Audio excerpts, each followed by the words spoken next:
derrière. Bonjour à tous. Julien, Florence, bonjour. Bonjour à Bonjour. tous. On a les participants qui se connectent au fur et à mesure, là. On va laisser 2-3 minutes, vu que, comme je vous disais, le fait de démarrer la conf, ça envoie un signal à tous ceux qui s'étaient inscrits pour rejoindre la discussion. Et puis, on va pouvoir tranquillement commencer. Hop.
Hop là, bon.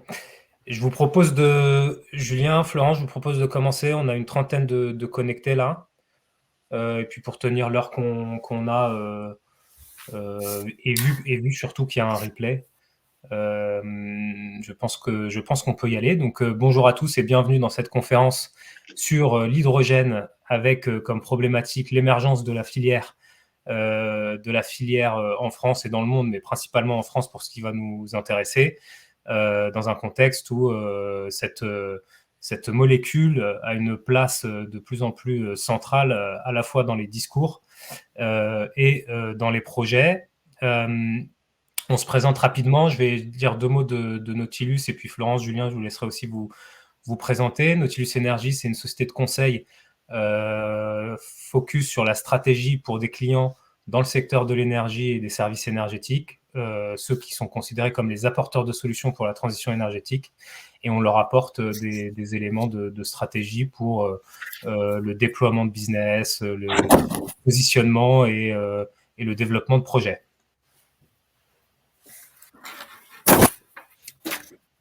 Florence ?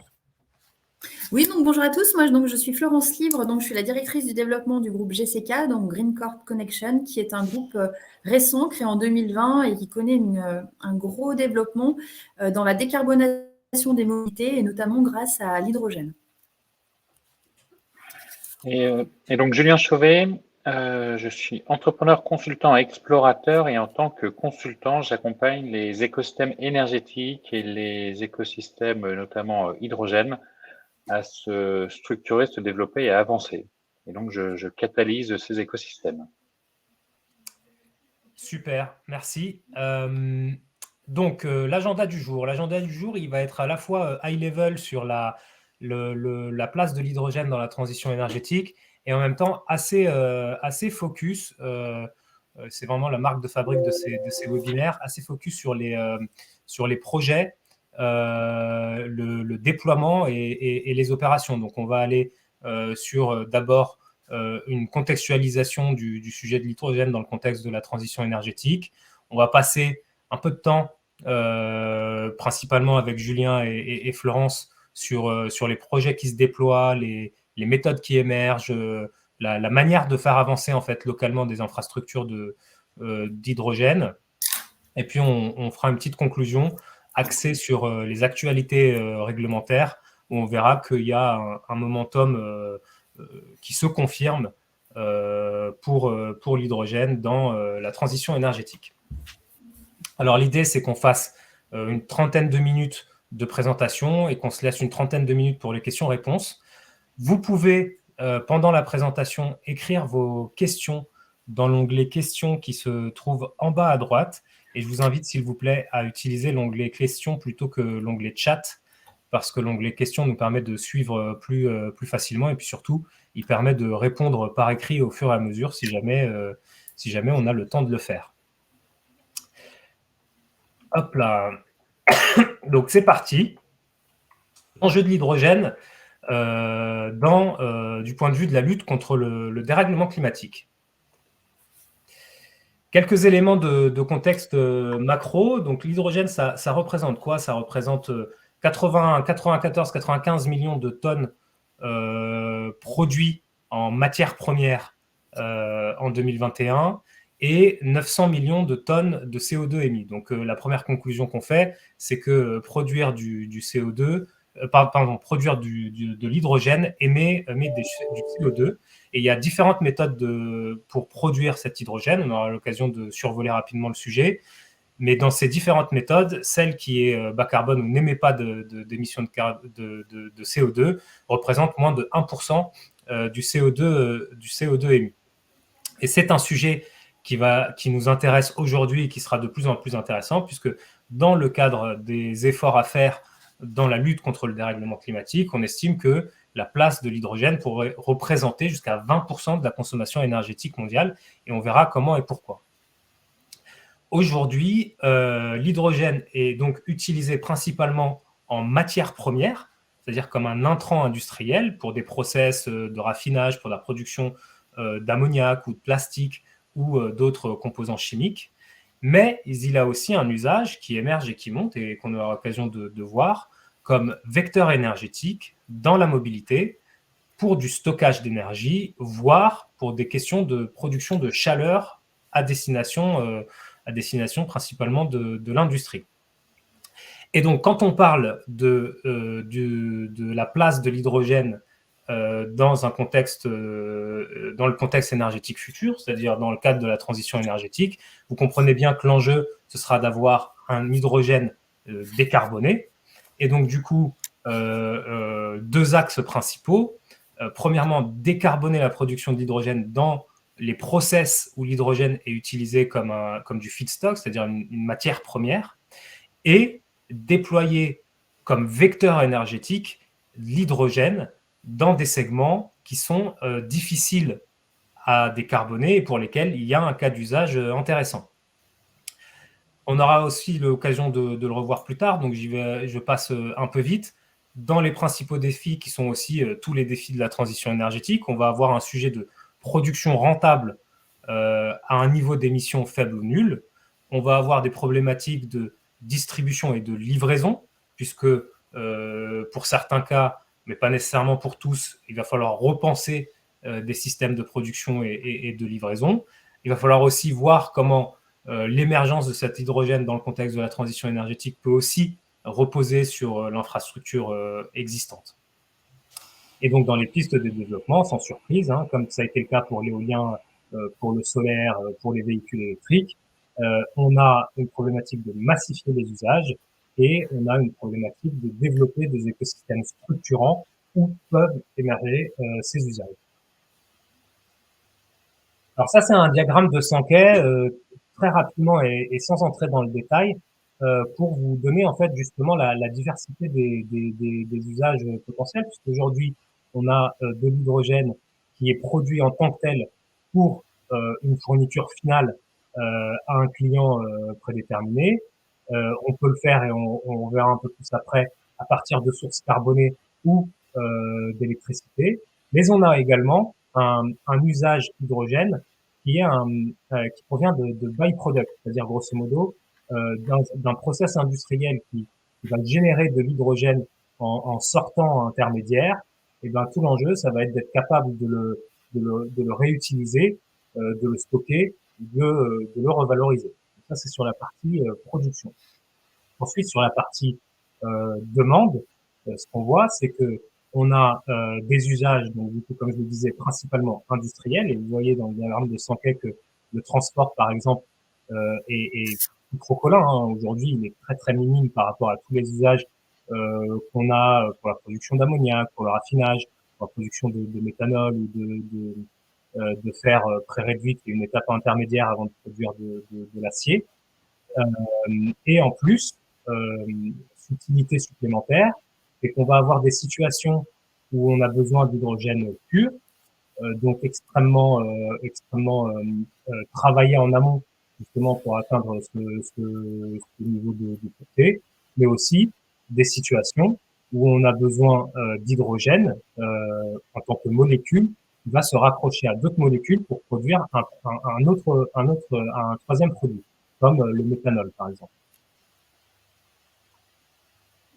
Et là, je fais un petit focus pareil pour recontextualiser un peu et pour bien comprendre qu'aujourd'hui, on a différentes méthodes pour produire de l'hydrogène et donc cette hétérogénéité fait aussi partie de la complexité du secteur, mais aussi de la complexité de la place à donner, ou en tout cas dans la compréhension de la place à donner à l'hydrogène dans le contexte de la transition énergétique, puisqu'on a, comme vous le voyez, des méthodes qui reposent sur des sources carbonées, le vaporeformage du gaz naturel, la gazéification charbon de bois de la biomasse, et on a des méthodes qui reposent sur l'électricité, par électrolyse de l'eau, on peut produire de l'hydrogène. Donc, littéralement, on passe une molécule d'eau et on produit de l'hydrogène. Et ensuite, cet hydrogène-là, comme je vous le disais, il peut être utilisé en tant que tel, mais il peut être aussi réemployé dans d'autres process, par exemple avec du CO2, donc dans une logique de capture de CO2, de recyclage de CO2 pour produire des gaz synthétiques, comme le méthanol, par exemple, que j'ai cité, mais également pour produire à des fins différentes des engrais comme l'ammoniac en mixant l'hydrogène avec de l'azote. Et dernier point de complexité qui prend aussi un peu la forme d'une boutade, c'est en fait on va désigner ces formes de production par des couleurs. Donc l'hydrogène vert, par exemple, c'est celui qui est produit par électrolyse de l'eau avec une source d'électricité décarbonée. Mais si la source d'électricité est carbonée, pour la distinguer de l'hydrogène vert, on va utiliser une autre couleur. La réalité, c'est qu'il n'y a pas de référent officiel. Et je crois que dans ce tableau, là, si mes souvenirs sont bons, ils utilisent la couleur rose pour ça. On a aussi l'hydrogène gris et noir qui est l'hydrogène le plus carboné, mais l'hydrogène bleu qui repose sur la même méthode, mais dans une perspective où on a capturé du CO2 qui a été émis. Donc, ce que je veux dire par là, et sans entrer dans le détail, et ça c'est un autre élément de complexité supplémentaire, c'est qu'aujourd'hui, on a différentes méthodes qui sont présentées comme n'émettant pas de CO2, et c'est cet hydrogène-là qui n'émet pas de CO2 dont on aura besoin à l'avenir. Et la question que pose cette hétérogénéité, c'est où mettre les efforts, quelles sont les solutions à privilégier, quels sont les paris à prendre. Dernier point de contextualisation pour l'introduction et qui est très important aussi, c'est la réflexion en analyse de cycle de vie pour vous dire que vraiment, quand on parle d'hydrogène, tout dépend du contexte. L'hydrogène produit à partir d'électrolyse de l'eau, donc avec de l'électricité, n'est pas toujours la meilleure solution. Et c'est ce que ce graphe montre.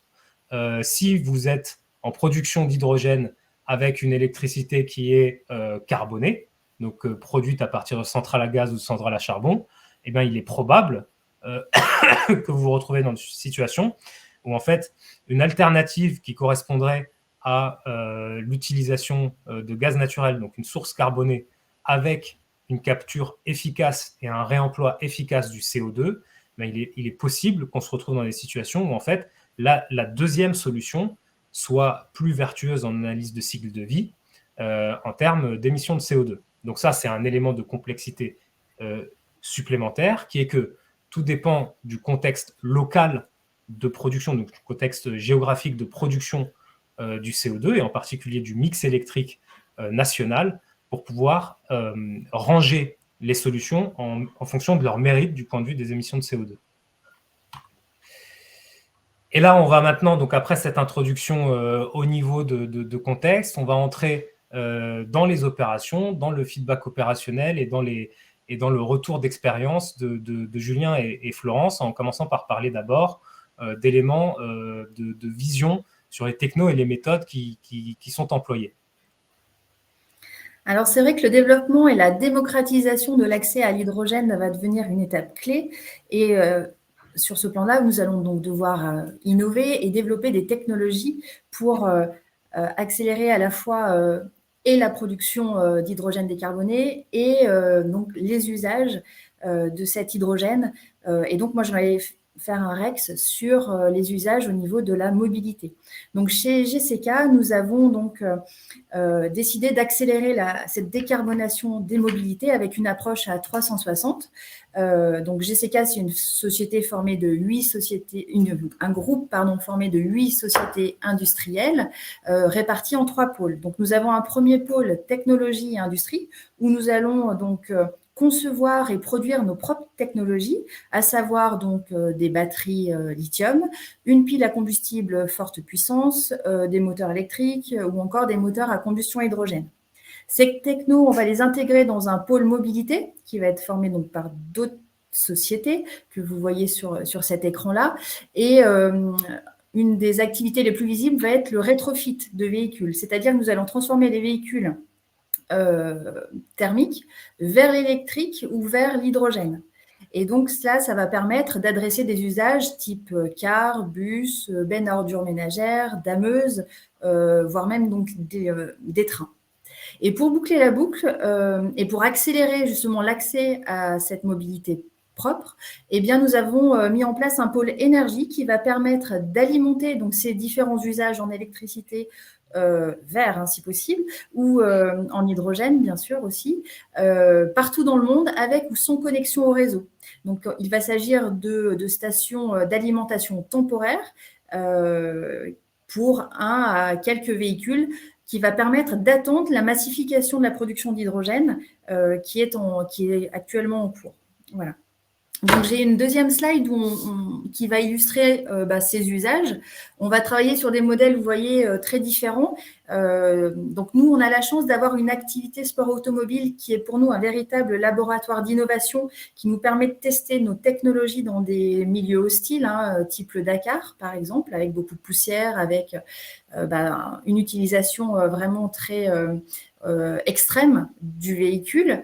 Et ce qui est intéressant, c'est que ces innovations que l'on va tester, par exemple comme avec le e-Blast H2 qui sera mis en œuvre dans le Dakar 2024, où on développe une pile à combustible très forte puissance, et bien cette pile à combustible, on va la retrouver dans la dameuse qui sera mise en œuvre sur l'Alpe d'Huez la saison prochaine. Donc, l'image que vous avez là aussi sur cette slide. Après, on a la Lancia Delta Evoe, par exemple, où là, on a un modèle full électrique où on va avoir 200 chevaux embarqués, 4 roues motrices, et donc on va atteindre des performances sportives, là, pour le coup, très importantes, en rendant le sport automobile le plus...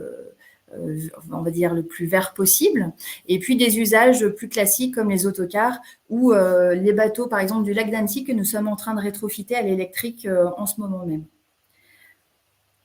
Donc, des performances multiples, sportives, mais pas que, surtout environnementales, économiques, c'est le but, et social, puisque tout ce développement autour des approches hydrogènes va aussi va permettre de créer des emplois. Nous, on le voit au quotidien et on voit que ça se développe dans tous les territoires. Et ça m'amène justement à la notion d'écosystème, parce qu'une des clés de réussite du déploiement de l'hydrogène va être aussi l'approche au niveau des écosystèmes territoriaux. Donc, on voit qu'il va falloir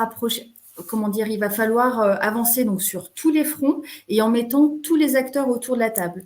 Donc là, sur cette slide, eh bien, nous avons fait référence à la première expérience pas expérience, mais enfin oui, c'est une expérience, mais la première station hydrogène ZEV, donc Zero Emission Valley, déployée sur le territoire de Chambéry, et où nous avons eu la chance avec Julien Chauvet notamment de participer à cette belle aventure.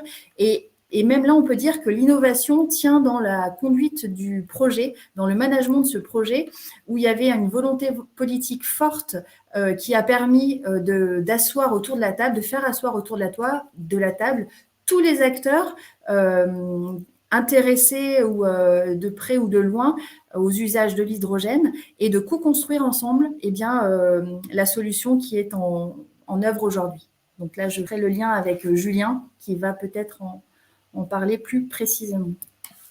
Oui, et effectivement, ces écosystèmes et ce développement technologique sont les deux volets, les deux moteurs du passage à l'échelle. Alors peut-être que pour l'illustrer, il y a une expression qui est un parfait contre-exemple.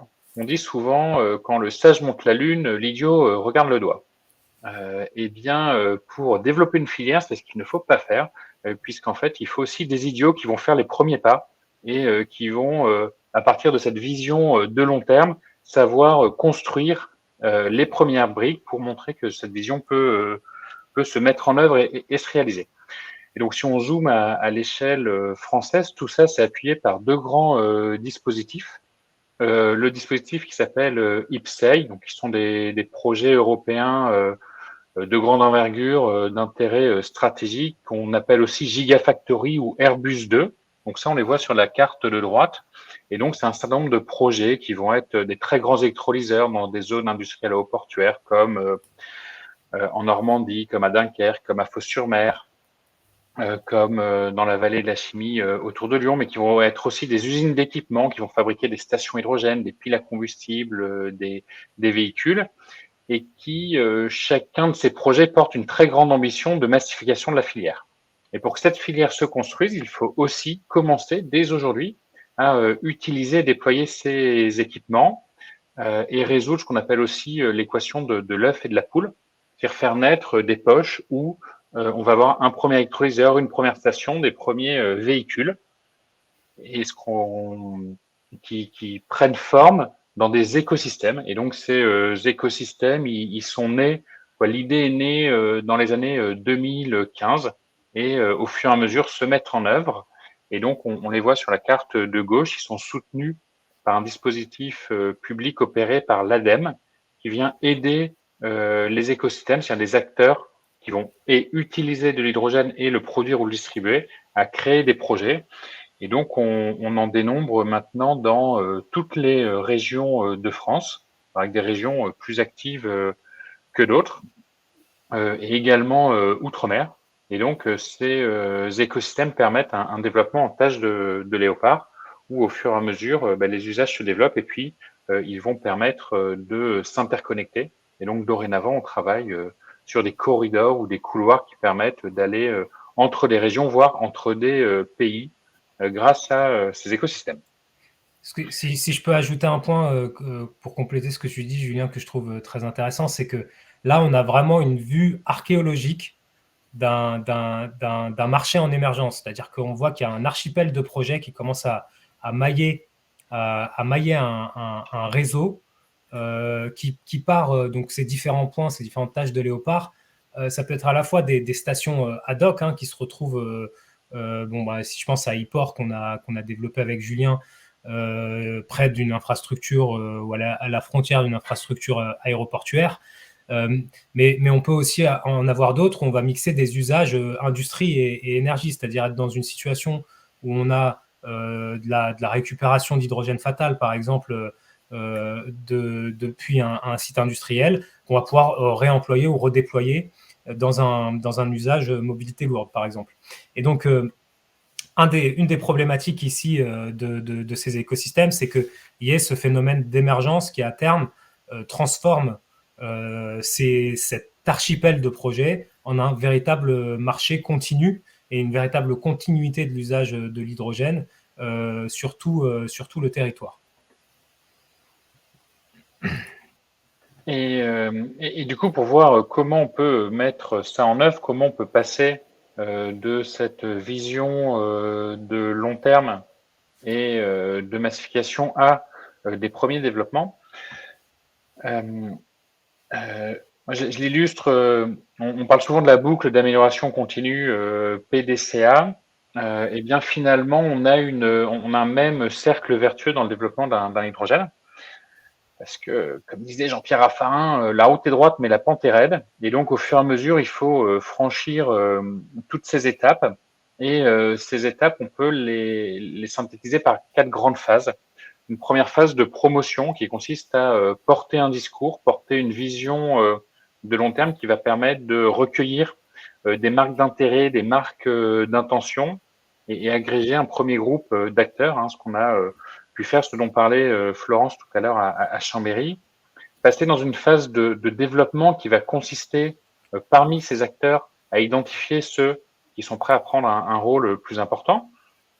Donc, par exemple, à Chambéry, ça s'est traduit par un concessionnaire automobile qui vendait des voitures équipées de piles à combustible, par un fabricant de stations basé à Chambéry, à Taoué. Le concessionnaire, c'est Jeanlin, par un opérateur énergétique, Engie, par une collectivité. Et ces acteurs ont pris la décision de passer le cap et donc de construire. Et construire, ça veut dire passer de l'idée à la matérialisation. Donc, c'est la centrale, c'est la station qu'on voit en 2019, en bas à gauche. Et puis, d'ancrer, de faire vivre cet écosystème dans le territoire en le maillant, le développant et en allant au-delà. Et dans le cadre de Chambéry, quelque part, cette roue, elle a déjà fait 4 tours. Donc, c'est vraiment un cercle vertueux. Puisque le premier tour, il était parti encore avant avec un fabricant, toujours le Attaway de station, qui avait fait une première station pour des vélos, et puis un deuxième cycle qui a permis d'ancrer la mobilité voiture en 2019 et d'inscrire cette station dans un schéma régional, qui est le schéma Zero Emission Valley, porté par une société en Nouvelle-Rhône-Alpes qui s'appelle Impulsion, qui est quelque part la cible qu'on voit en haut à droite en 2024. Et puis, toujours dans ces vallées alpines, pour passer de 2019 à 2024, de construire une deuxième station à Moutier et donc d'avoir vraiment une stratégie de vallée et de décarbonation et de verdissement du territoire. Et avec à chaque fois ce cycle, je promeus, je développe, je construis, j'ancre et je refais un nouveau tour.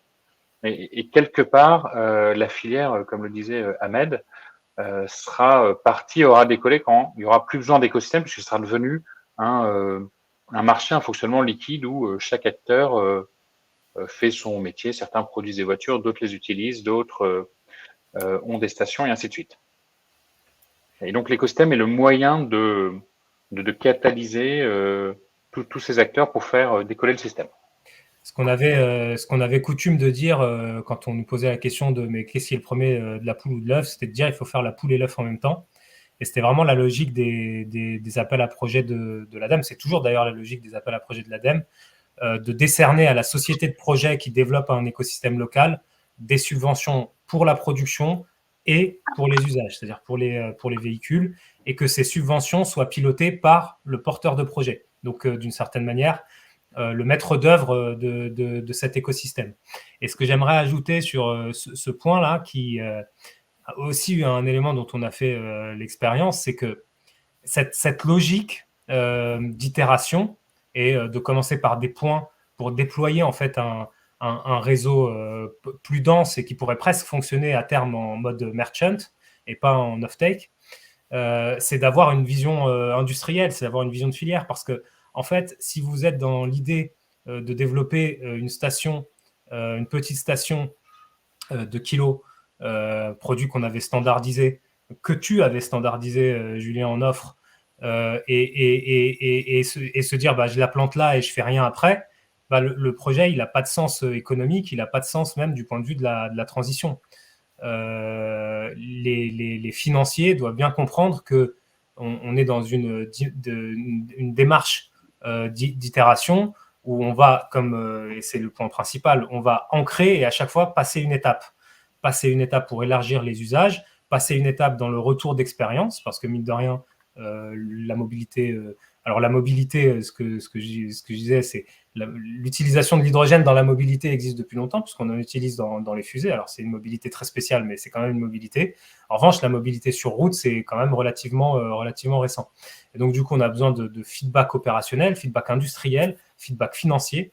Et cette boucle ne fonctionne. Et ces investissements, ces premiers investissements perlés pour faire monter cet écosystème, n'ont de sens industriel, économique et du point de vue de la transition énergétique que dans une projection sous forme de réseau régional ou national ou européen, comme l'approche Zero Emission Valley.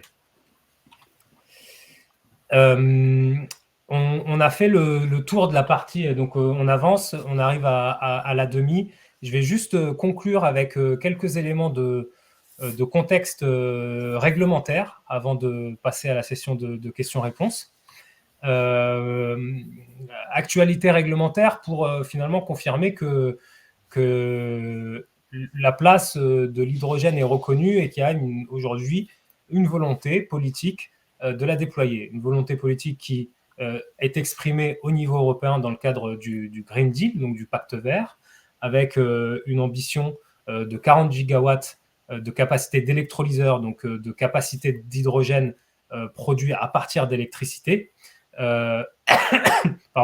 et 10 millions de tonnes d'hydrogène renouvelable d'ici 2030. Donc cette fois, on dit hydrogène renouvelable, ce qui signifie, et on pointe bien une solution en particulier, la production d'hydrogène par électrolyse de l'eau à partir de sources d'électricité renouvelables. Le chiffrage de ces ambitions est estimé à environ 300-400 milliards d'euros. Donc vous voyez qu'il y a beaucoup de choses à faire et qu'il faut vraiment avoir cette vision de filière. Et un chemin qui se veut, alors je ne sais pas comment le qualifier, réaliste ou en tout cas lucide, avec l'idée d'utiliser en intermédiaire l'hydrogène bleu ou à partir d'électricité, sans que ce soit forcément de l'électricité verte, vers l'hydrogène renouvelable. Sachant qu'on n'a peut-être pas eu l'occasion de le dire, mais il y a une problématique de coût. L'hydrogène gris sort à peu près 1,5 € du kilo. L'hydrogène renouvelable est plutôt à 10-12 € du kilo. Le bleu est à 4, 5, 6. Donc vous voyez qu'il y a un sujet de coût et de rentabilité des investissements et aussi de projection de baisse des coûts sur la prochaine décennie. On en a parlé aussi, 2 secteurs clés, industrie et transport. Donc, décarboner le feedstock, décarboner l'industrie hard to abate et nouveaux usages, principalement transport. Une actualité assez récente dont vous avez peut-être entendu parler, qui est celle de la Banque de l'hydrogène, qui n'est pas une banque. C'est pas, on va pas faire de crédit, c'est pas comme la banque d'infrastructure, la banque européenne d'infrastructure. La banque de l'hydrogène se veut comme une réponse, ou en tout cas le dossier a été réactivé en toute urgence dans le contexte de l'adoption de l'IRA aux États-Unis. Donc pour rappel, 400 milliards de dollars, principalement en taxes crédits, donc différentes technologies de la transition énergétique, dont l'hydrogène et la capture du carbone. Mais l'idée ici, c'est plutôt le tarif garanti. Cette banque de l'hydrogène, elle vise à stimuler l'investissement privé en déployant des primes de soutien au projet par des mises en enchères régulières. Une première enchère sera organisée l'automne prochain pour 800 millions d'euros, avec visée une prime fixe par kilo d'hydrogène. On parle d'une prime autour de 4 €. Donc, si c'est 4 €, ça voudrait dire que c'est grosso modo ramener l'hydrogène vert à l'hydrogène bleu, au niveau de l'hydrogène bleu, sur des projets de production de 10 ans. Dans les autres avancées, on a également la confirmation dans le règlement AFIR qui gère en fait l'équipement en infrastructure de carburants alternatifs européens, la confirmation d'un objectif de station hydrogène tous les 200 km sur le réseau RTE-TE. Donc c'est le principal réseau de transport européen. Donc c'est un réseau d'autoroutes qui maille tout le territoire européen. Et enfin, pour conclure la présentation, mais sans entrer beaucoup dans le détail, parce que c'est vraiment une problématique hyper complexe et très politico-politicienne, de tactique, il y a un enjeu aujourd'hui au niveau européen pour la France qui est de faire reconnaître dans le Green Deal, dans les différents paquets qui sont en train d'être adoptés dans le cadre de la transition énergétique, de faire reconnaître l'hydrogène bas carbone, c'est-à-dire l'hydrogène produit à partir de l'électricité du parc nucléaire français.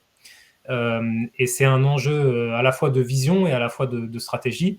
Un enjeu de vision qui est qu'il y a une vraie question ici de reconnaître une forme qui, même si elle est très efficace du point de vue de la production, est quand même une ressource fossile. Ça, c'est le premier point. Et le deuxième point, il y a une question aussi de compétition des usages, mais aussi de reconnaissance des spécificités locales. Compétition des usages où on a dans un parc qui est aujourd'hui plutôt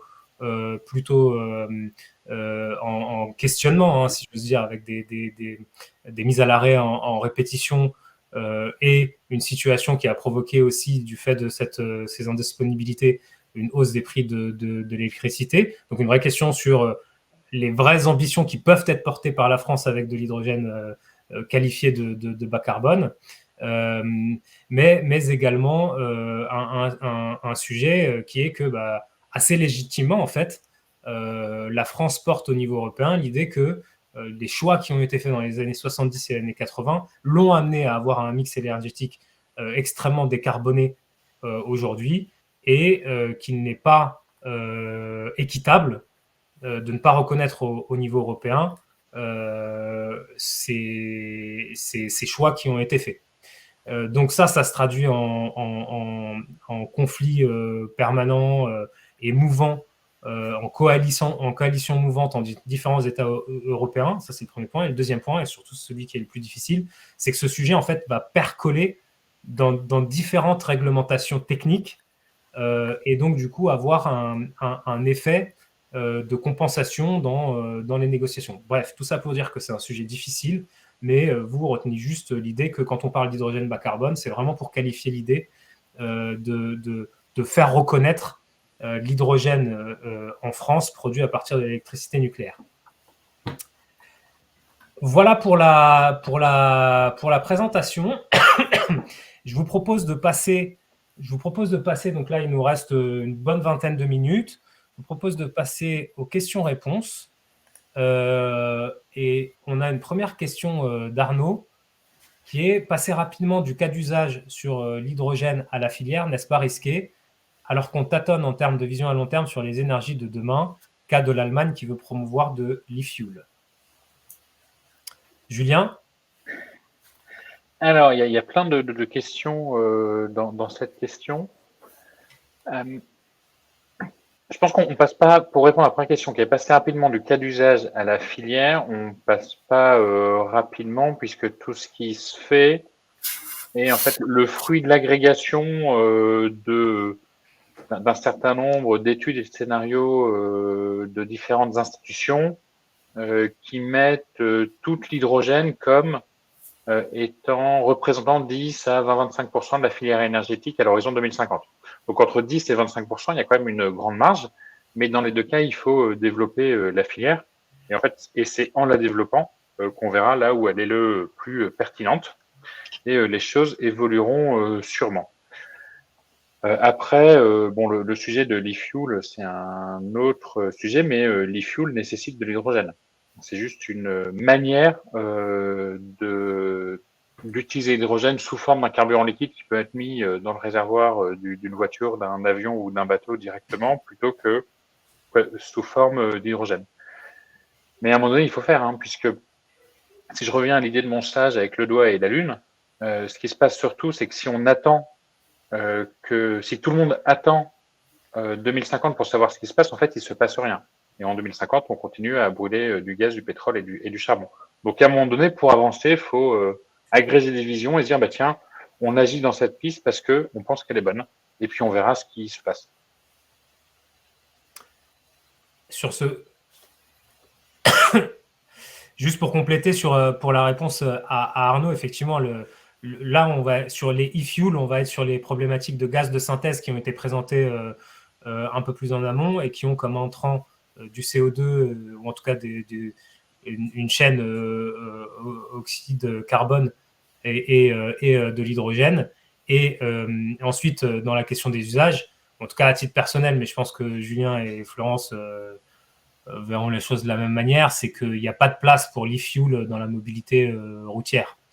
Et le cas de l'Allemagne, ça ressemble beaucoup à, je l'avais écrit là, le barreau d'honneur d'une cause perdue des industriels de l'automobile allemand qui pensent qu'en 2035, il y aura de la place pour des véhicules thermiques qui roulent à l'e-fuel, alors que tout sera déjà électrifié.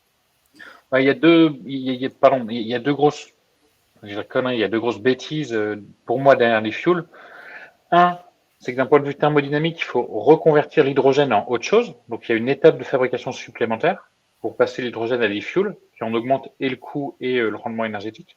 Et la deuxième, c'est qu'il faut du CO2 et que si on est dans une société décarbonée, on n'émet plus de CO2.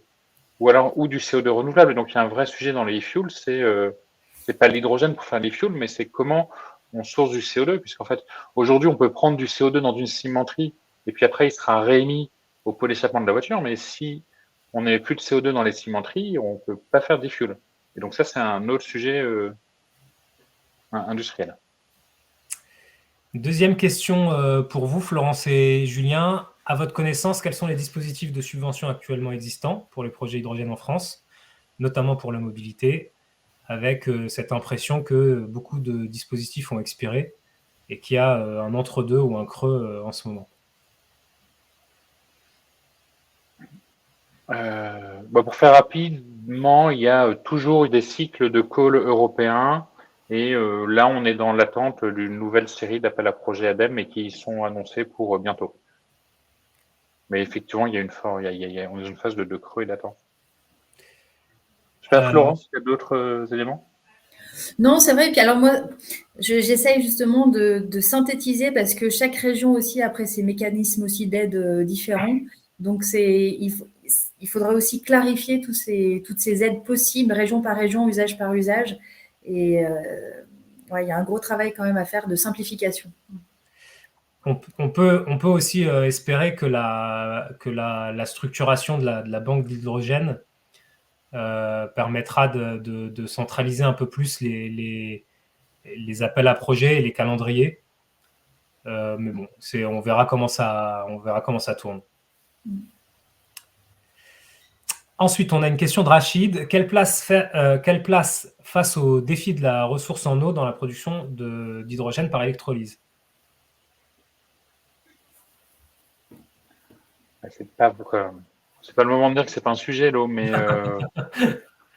mais j'ai pas retrouvé j'arrive pas à remettre la main dessus, mais faire utiliser 1 kilo d'hydrogène pour faire 100 km avec une voiture consomme moins d'eau que pour raffiner les 6 litres de pétrole pour faire les mêmes 100 km. Donc oui, ça consomme de l'eau. Par contre, ça en consomme moins et à un autre endroit. Mais aujourd'hui, c'est pas vu comme étant un sujet de tension. Il y a peut-être aussi un sujet de qualité de l'eau, d'avoir accès à de l'eau pure Oui, pour le process. Il faut la traiter. Derrière, elle est rejetée, mais comparé au volume d'eau dans l'industrie, c'est relativement faible. Question de Bernard. L'hydrogène comme solution de stockage d'énergie générée par de l'éolien ou du photovoltaïque, est-ce idiot? Non, moi je trouve pas. Qu'est-ce que vous en pensez? En fait, d'un point de vue systémique, on a beaucoup parlé des usages, mais l'autre intérêt dans la filière énergétique de l'hydrogène est justement de pouvoir déplacer, alors dans le temps et dans l'espace. Donc dans le temps, c'est du stockage et dans l'espace, c'est sur des grandes distances, de l'énergie renouvelable produite par des parcs solaires et ou éoliens. Et donc si on illustre ça à l'échelle européenne, c'est notamment des grandes canalisations de gaz qui iraient de l'Europe du Nord à l'Europe du Sud et qui interconnecteraient des parcs solaires sur la péninsule ibérique avec des éoliennes en mer dans la mer Baltique ou dans la mer du Nord. Et tout ça fait de l'hydrogène qu'on transporte sur des grandes distances et qu'on stocke. Et l'intérêt de l'hydrogène, c'est que comme c'est un gaz, ça revient beaucoup moins cher à transporter que de l'électricité. Pour vous donner un ordre de grandeur, les grandes lignes électriques que vous voyez là, avec des très très grands pylônes, la même pour transporter du gaz, on va transporter 10 fois plus d'énergie dans un tuyau qui fait 1 mètre de diamètre. Donc en fait, on transporte beaucoup plus d'énergie sous forme de gaz que sous forme électrique. Et de la même manière, le gaz, on en a beaucoup parlé cet hiver avec la crise gazière, on sait stocker à peu près 1/4 de notre consommation annuelle de gaz sous-sol. Et dans ces stockages, on pourra stocker demain de l'hydrogène et donc déplacer de la production d'énergie dans le temps. En tout cas, ce qui est sûr, c'est que, et on l'a beaucoup dit, notamment chez Engie, il y a une vision de la place de l'hydrogène comme chaînon manquant de la transition énergétique qui permettent de stocker de la production intermittente à bas coût sous forme d'hydrogène. Et une projection qui n'est pas méga audacieuse et très, comment dirais-je, très farfelue, c'est de penser que ces infras, en tout cas celles qui sont sous tarif de rachat, qui verront leur contrat arriver à terme et entrer dans le merchant, et donc du coup qui par définition auront été des infras amortis, pourront justement être employés. Alors, selon les cas, soit pour vendre au réseau, soit pour stocker, sans que cela représente une perte de rentabilité pour le développeur. Ensuite, question pour Julien. Quelles sont les question de Julien, de Julien Talagrand, pas Julien Chauvet. Quels sont les technos liant mobilité H2 et mobilité élect? Production, stockage, distribution, opérateur. C'est pour Florence, là. Florence. Oui, je ne sais pas si je réponds pile poil, mais par exemple, la dameuse, on a une batterie, on va utiliser aussi en secours de la mobilité H2 et la batterie et la mobilité donc électrique associée pour effectuer justement du secours, un éventuel retour à l'atelier si besoin. Donc ça, c'est dans l'utilisation, un exemple d'utilisation où on combine justement les deux. Et puis la production, stockage, là, je ne saurais pas. Je ne sais pas si Julien, toi, ça fait écho chez toi. Moi, je comprends. Non, sur la production, moi, mais c'est vraiment ce que tu dis sur l'utilisation, c'est qu'une voiture, un véhicule à hydrogène, c'est un véhicule électrique dont l'hydrogène provient d'une pile à combustible. Et donc, il faut électrifier les plateformes avant de mettre une pile à combustible ou une batterie. Et d'ailleurs, les premiers véhicules qui ont circulé en France étaient des rétrofits hydrogène de véhicules électriques. Et donc, du coup, dans la continuité, puisqu'on parlait de piles à combustible, une question de Geoffrey, comment évoluera, selon vous, l'obsolescence des piles à combustible sur les mobilités stables ou avec un immobilier à 4-5 ans? Donc, une pile à combustible, en moyenne, là, la durée de vie est de 5000 heures. Ça représente à peu près 160 000 km. Mais c'est vrai que tout l'enjeu aussi, c'est d'optimiser tout ça. Donc, la recherche et le développement et le travail pour optimiser aussi ces utilisations, pour rallonger ces utilisations-là et les optimiser. Super, merci Florence.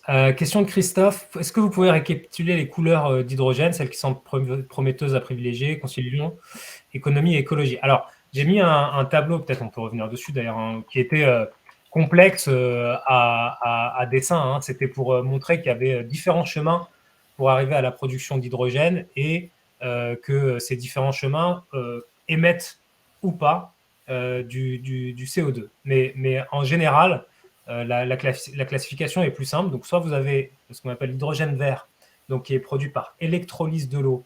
L'électrolyse, c'est vraiment la réaction qu'on a faite au collège avec l'anode et la cathode dans l'eau pour produire de l'oxygène et de l'hydrogène. Et ça à une échelle industrielle. Et c'est vert parce que l'électricité est verte. Ensuite, vous avez l'hydrogène gris, donc qui est produit et qui émet du CO2 par vaporeformage du méthane. Donc, en fait, on casse une molécule de méthane pour produire de l'hydrogène, mais ça fait aussi du CO2. Et cet hydrogène gris, cette méthode-là de vaporeformage de méthane, elle est adaptée par certains industriels gaziers, mais aussi des sociétés oil and gas, avec une capture d'hydrogène, de CO2 dans le process. Et donc ça, c'est l'hydrogène bleu. Donc, c'est du vaporeformage de méthane avec capture du CO2. Donc là, j'ai vert, gris, bleu. Et la dernière, alors il n'y a pas vraiment de couleur. Moi, j'ai l'habitude de dire jaune fluo, mais là, vous voyez qu'il a une autre couleur a été utilisée. Elle est pour qualifier l'hydrogène bas carbone, donc l'hydrogène français, en fait, ou en tout cas celui qui est produit à partir d'une électricité bas carbone. Par extension, en fait, pour la France, l'électricité nucléaire. Et ce qu'il faut bien avoir en tête, c'est que ça peut être certes une solution très avantageuse, très intéressante, mais ce n'est pas une production renouvelable. Ensuite, que pensez-vous de l'hydrogène produit à partir de la biomasse? Donc ça, c'est question de Constantin. Que pensez-vous de l'hydrogène produit à partir de biomasse à la place de l'eau, moins énergivore supposément, moins énergivore, l'émergence d'une filière autour d'une production-distribution de biomasse. Alors moi, j'ai un point juste en intro avant de laisser la parole à Julien et Florence, qui est que en fait, le sujet de la biomasse, ça va être beaucoup un sujet de conflit des usages et donc d'avoir une bonne conscience ou en tout cas une bonne compréhension du potentiel en fait de la biomasse dans différentes solutions pertinentes pour la transition énergétique, déjà en termes de puits carbone, mais également pour des productions d'énergie. Alors, est-ce que c'est l'hydrogène la production la pertinente par rapport à d'autres? C'est une question qui se pose. Et ensuite, un sujet aussi matière, c'est-à-dire une possibilité de récupérer de la biomasse pour l'utiliser en matériaux qui vont permettre de décarboner d'autres process dans la construction ou dans l'industrie. Donc ça, c'est un sujet de contextualisation qui est important à avoir en tête quand on se pose la question. Ensuite, peut-être toi, Julien, tu as une idée plus précise sur la performance du procédé par rapport à d'autres? En fait, l'enjeu de l'hydrogène produit à partir de biomasse, c'est pas l'hydrogène. C'est potentiellement l'hydrogène peut être coproduit par exemple en faisant du biochar, qui lui peut être utilisé comme amendement agricole et comme outil pour séquestrer du CO2. Et donc là, l'intérêt de l'hydrogène, c'est que on prend de la biomasse, on enlève l'hydrogène et le carbone qui reste, on va le stocker sous terre. Et donc ça permet de séquestrer du carbone et ça serait une des voies de séquestration de carbone les plus prometteuses et les moins coûteuses. Par contre, en tant que tel, utiliser la source biomasse pour faire de l'hydrogène, ça a assez peu de sens de mon point de vue pour deux grandes raisons. C'est que la biomasse, on peut l'utiliser telle quelle. Il y a des usages énergétiques de la biomasse sans la transformer en hydrogène, dans la brûlant dans des réseaux de chaleur, en faisant des gaz de synthèse. Donc ça c'est la première réponse. Et puis l'autre réponse, c'est que c'est une ressource qui est rare. Et donc dans la transition énergétique, on va d'abord utiliser l'électricité renouvelable, c'est tout le process d'électrification. Deuxièmement, les ressources biofuel, biogaz. Et puis, pour ce qu'on peut plus adresser, on va chercher l'hydrogène. Donc, l'hydrogène, il arrive après le bio. Et pourquoi il arrive après le bio? Juste un ordre de grandeur. Sur 1 hectare de terre, on produit de l'ordre de 5 à 10 tonnes de biomasse par an. Ça fait de l'ordre quelques dizaines de mégawattheures, ça fait, on va dire. 10 tonnes, ça fait 40 ou 50 mégawattheures de biomasse par an. Sur ce même hectare, on peut installer de l'ordre de 1 mégawatt crête de panneaux solaires qui vont produire de l'ordre donc 1 mégawatt de panneaux solaires, ça fait 1 gigawattheure. Donc on va faire 20 fois plus. On va faire 20 fois plus d'énergie sur 1 hectare en faisant de l'énergie solaire qu'en faisant de la biomasse. Et donc l'intérêt de l'hydrogène par rapport à la biomasse est produit à partir d'extraits renouvelables et de mieux utiliser la terre pour des applications énergétiques. Merci Julien. Et peut-être une dernière question de Dimitri.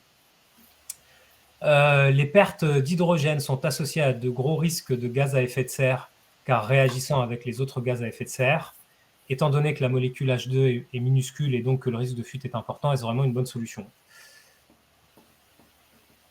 Sur les sujets d'interaction, en fait, on n'est pas dans une situation où on rejette de l'hydrogène dans l'atmosphère. On utilise de l'hydrogène qui est transformé en tant que matière première ou en tant que vecteur énergétique, donc il n'y a pas de sujet. Alors, si dans le cadre d'une fuite, il peut y avoir des fuites d'hydrogène depuis un contenant de stockage, mais il n'y a pas de rejet au sens de rejet du CO2. Après, sur les fuites, la molécule, donc c'est une petite molécule, donc elle est plus potentiellement apte à passer par des parois ou autres et pour se diffuser dans la nature. J'ai jamais vu honnêtement le sujet sous cet angle. Peut-être que Florence ou Julien, vous avez des éléments sur ce sujet. Il y a un sujet en revanche qui est celui du risque industriel, mais qui est traité dans le cadre commun de la réglementation IPCE. Et d'ailleurs, si vous voulez vous renseigner un peu sur ces sujets, il y a des vidéos sur YouTube de SDIS, donc de services départementaux de sécurité incendie, qui font des éléments, qui fournissent des éléments de pédagogie sur l'hydrogène qui sont assez intéressants et qui sont donc libres d'accès. Donc ça peut se diffuser. Les explosions, les accidents qui ont lieu c'est vrai, sont impressionnants parce que la flamme est très vite très grande et se diffuse rapidement. Mais comme la molécule est très volatile, en fait, la dispersion est très rapide. Voilà ce que je peux dire, en espérant que ça a contribué à apporter des éléments de réponse à la question. Je ne sais pas si Julien ou Florence, vous avez des éléments. Non, non, il y a des questions sur l'impact de l'hydrogène et des fuites d'hydrogène.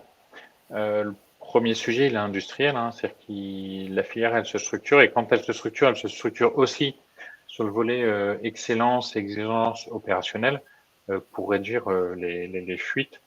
Et dans une autre vie, moi, j'avais vécu sur les fuites frigorigènes en ayant des politiques de suivi fortes et strictes. On arrive à réduire de plus de 10 ou 20 les fuites sur les installations. Donc, comme toute nouvelle filière, il y a un sujet d'excellence opérationnelle. Ok. Merci Julien, merci Florence. On arrive tranquillement à midi, à la fin de la discussion. J'espère que la discussion aura répondu à vos questions. L'idée pour nous, c'était d'apporter un angle un peu plus inédit, un peu plus original à ce sujet, où on parle vraiment des projets qui émergent, comment on fait, les difficultés rencontrées, mais aussi ce qui est de nature à nous rendre optimistes pour le développement de la filière.